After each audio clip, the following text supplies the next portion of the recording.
हर वीरान जगह की ना अपनी एक कहानी होती है। और ये कहानी है भैरवपुर की। एक ऐसा गांव जहां एक पुरानी वीरान हवेली की परछाई लोगों के दिलों में खौफ बनकर बसती है। तो चलिए, आज हम सब मिलकर उस हवेली का दरवाज़ा खोलते हैं और देखते हैं कि उसके पीछे कौन सा राज छिपा है। इस पूरी कहानी की जो जड़ है ना, वो एक फुसफुसाहट से शुरू होती है। एक ऐसी आवाज़ जिसे पूरा गांव आहट के नाम से जानता है। ये कोई मामूली आवाज़ नहीं है, ये एक ऐसा अनकहा डर है जिसके बारे में बातें तो सब करते हैं, पर जिसका सामना करने की हिम्मत शायद ही किसी में हो। तो इसी डरावने माहौल में गांव आती है रीना अपने दोस्तों के साथ घूमने। अब रीना को गांव के इन किस्से कहानियों पर जरा भी यकीन नहीं था। बस इसी बात का फायदा उठाकर उसके दोस्तों ने मजाक मजाक में उसे एक शर्त दे दी कि वो उस बदनाम हवेली में अकेले जाकर दिखाए। रीना, जो इन सब बातों को अंधविश्वास मानती थी, उसने फौरन चुनौती मान ली। और जैसे ही उसने हवेली के अंदर अपना पहला कदम रखा, एक अजीब सी भारी खामोशी ने जैसे उसे घेर लिया। उसकी टॉर्च की कांपती हुई रोशनी दीवारों पर परछाइयों को ऐसे नचा रही थी मानो वो जिंदा हों।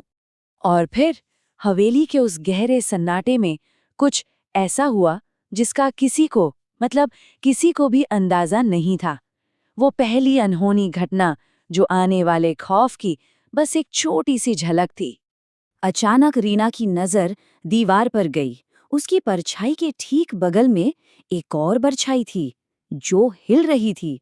उसकी सांसें तेज हो गईं और तभी उसे धीरे धीरे कदमों की वो आहट सुनाई दी। कोई उसकी तरफ आ रहा था। वो डर के मारे चीखती हुई बाहर भागी। उसके दोस्त तो उसका मजाक उड़ा रहे थे, पर रीना जानती थी उसने जो महसूस किया वो कोई मजाक नहीं था। लेकिन ये डर सिर्फ रीना तक कहाँ रुकने वाला था। वो आहट अब हवेली की दीवारों से बाहर आ चुकी थी और बहुत जल्द पूरे भैरवपुर गांव को अपने साई में लेने वाली थी। इस आहट का अगला शिकार बना रघु, जो गांव का नाई था।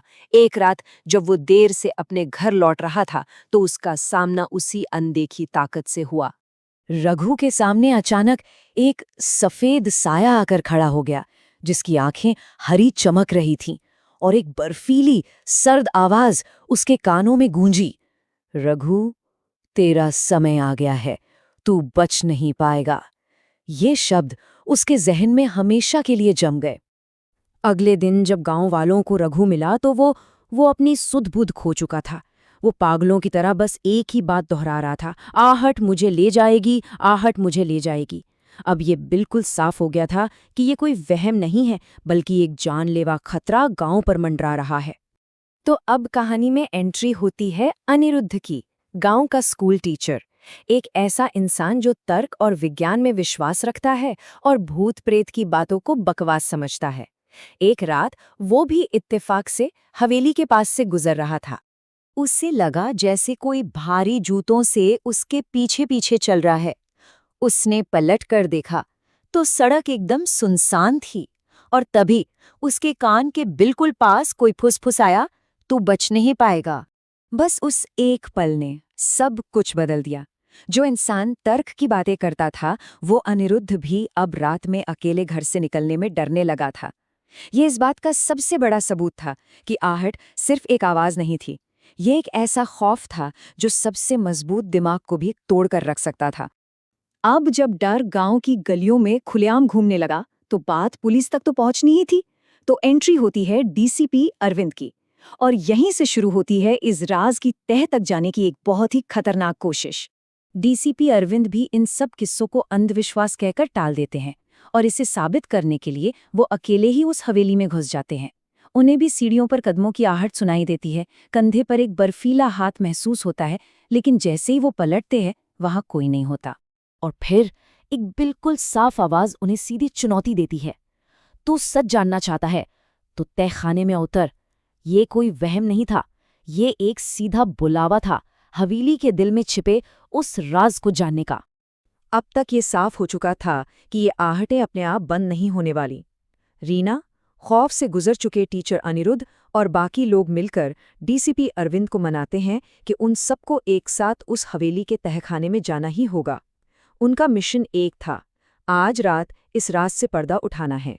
आखिरकार वो रात आ ही गई। एक टीम, एक मकसद और एक खौफनाक तहखाना। वो सब नीचे उतरते हैं और उनका सामना होता है उस आहट के असली चेहरे से। तहखाने के घोप अंधेरे में एक धुंधला साया सामने आता है, जो खुद को ललिता बताता है। वो अपनी दर्द भरी कहानी सुनाती है कि कैसे 100 साल पहले उसके लालची पति ने दौलत के लिए उसे इसी तहखाने में जिंदा दफना दिया था। उसकी जो चीखें थी वही आहट बन गईं और उसका श्राप हमेशा हमेशा के लिए इस जगह से जुड़ गया। जैसे ही ये सच सामने आता है, तहखाने की दीवारें जोर जोर से कांपने लगती हैं और ललिता की आत्मा उन्हें अपनी आखिरी सबसे डरावनी चेतावनी देती है। जो सच जानता है वो भी आहट से बच नहीं सकता। हर तरफ से कदमों की आहटें गूंजने लगती हैं, छत से मलबा गिरने लगता है। वो सब घबराकर उस ढहती हुई हवेली से अपनी जान बचाकर बाहर भागते हैं और तभी डीसीपी अरविंद चिल्लाते हैं, इस हवेली को जला दो, शायद तभी ये श्राप खत्म होगा। हवेली की आग की लपटों के साथ ऐसा लगा जैसे पूरे गांव का डर भी जलकर राख हो गया। भैरवपुर में एक अजीब सी सुकून भरी शांति छा गई। लेकिन क्या आग की लपटें किसी श्राप को मिटा सकती हैं? सालों बाद पहली बार भैरवपुर गांव के लोगों ने एक सुकून भरी रात गुजारी। सबको लगा कि हवेली के साथ ही ललिता का श्राप भी खत्म हो गया। सबने चैन की सांस ली। लेकिन कहानी यहाँ खत्म नहीं हुई थी। कुछ दिनों बाद रीना अपने कमरे में अकेली थी। तभी कमरे के एक कोने से धीरे धीरे कदमों की वही जानी पहचानी आहट आने लगी। हवेली जल चुकी थी, लेकिन आहट अब भी जिंदा थी। तो क्या थी वो आहट? एक आत्मा की चीख या सिर्फ हमारे मन का एक डर? भैरवपुर की ये कहानी हमें एक सवाल के साथ छोड़ जाती है।